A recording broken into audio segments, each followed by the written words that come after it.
ये टेक्निकल सवाल है लेकिन छोटा सवाल है, देखिए इसे। Discuss and point ethics. Sir आपने तो एंड पॉइंट एथिक्स पढ़ाया ही नहीं था सर। यूटिलिटेरियनिज्म जो है वो एंड पॉइंट एथिक्स है कि आपने ओवरऑल देखना है। एंड रूल एथिक्स, इसका मतलब है आपने या कानून की नजर से देखना है या वो वसीतर मफाद की नजर में देखना है। तो अगेन जब हम एक चीज को शॉर्ट टर्म में देखें तो डिसीजन कुछ और निकलता है, लॉन्ग रन में देखें डिसीजन कुछ और निकलता है। तो ये जो हमारा एंड पॉइंट एथिक्स है, एंड पॉइंट एथिक्स कहता है कि अल्टीमेटली बिल्कुल एंड पे जाके देखो कि अच्छा अल्टीमेटली फिर 8-10 साल बाद आप कहाँ पे बैठे हुए हो, फायदा हुआ है या नुकसान हुआ है, ओवरऑल उस चीज से वसीदर पैमाने पे क्या हुआ। दोनों हमें थीम समझ आ रहे हैं। अब सवाल को पढ़ते हैं। ANZ प्राइवेट लिमिटेड डिस्कशन में है पोटेंशियल इन्वेस्टर्स के साथ क्रूशियल फंडिंग राउंड के लिए। एक फंडिंग राउंड है, वो फंड्स इकट्ठे करना चाह रहे हैं और जो मुमकिन इन्वेस्टर उनके साथ डिस्कशन में है Abrar. The accountant discovered that significant portion of ANZ's accounts receivable is likely uncollectible. Abrar एक अकाउंटेंट है, उसको पता है कि हमारे अकाउंट्स रिसीवेबल का एक अच्छा भला पोर्शन ऐसा है जो रिसीव नहीं होगा, which would negatively impact the company's financial health and overall stakeholders benefit.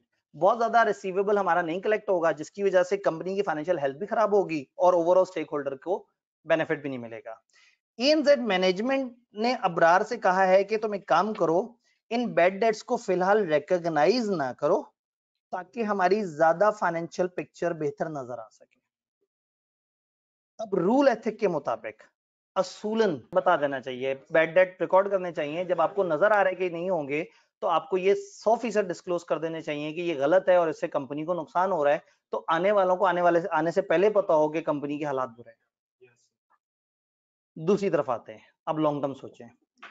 अगर हम उन्हें नहीं बताएंगे बैड डेट्स के बारे में, इन्वेस्टमेंट आ जाएगी। जब वो इन्वेस्टमेंट आ जाएगी तो कंपनी खुशहाल हो जाएगी। जब खुशहाल हो जाएगी तो सबको प्रॉफिट मिलना शुरू हो जाएगा। इन बैड डेट्स के होने के बावजूद कंपनी अच्छे रास्ते पे चल पड़ेगी, खुशहाली का दौर दौरा होगा। तो एंड पॉइंट एथिक्स के मुताबिक अच्छी बात है, पी जाओ बैड डेट्स पी जाओ, और रूल एथिक्स के मुताबिक बता दें। तो इस सवाल में आपकी इंग्लिश थोड़ी सी टेस्ट होनी थी, लेकिन शुक्र है 4 नंबर के लिए होनी थी।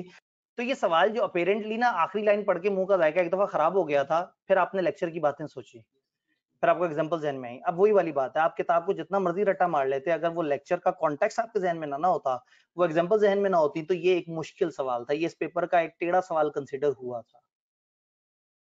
इसलिए कि लोग एंड पॉइंट एथिक्स को देख के सोच रहे थे ये होता क्या है। यूटिलिटेरियनिज्म तो सबके जहन में ज्यादा होता था, ये उसका एक अल्टरनेट नाम है। लेकिन अगर आपको दोनों चीजों की समझ हो तो इसको आंसर करना कितना आसान है। मसला सिर्फ आएगा आपकी इंग्लिश में। जब आपको प्योर अपनी इंग्लिश लिखनी पड़े तो छोटे छोटे सेंटेंस लिखें, बड़े बड़े सेंटेंस मत लिखें। एग्जामिनर को अपने इज एम आर, अपने टेंस, अपने सारे उसमें मत एंटर होने दें। डन।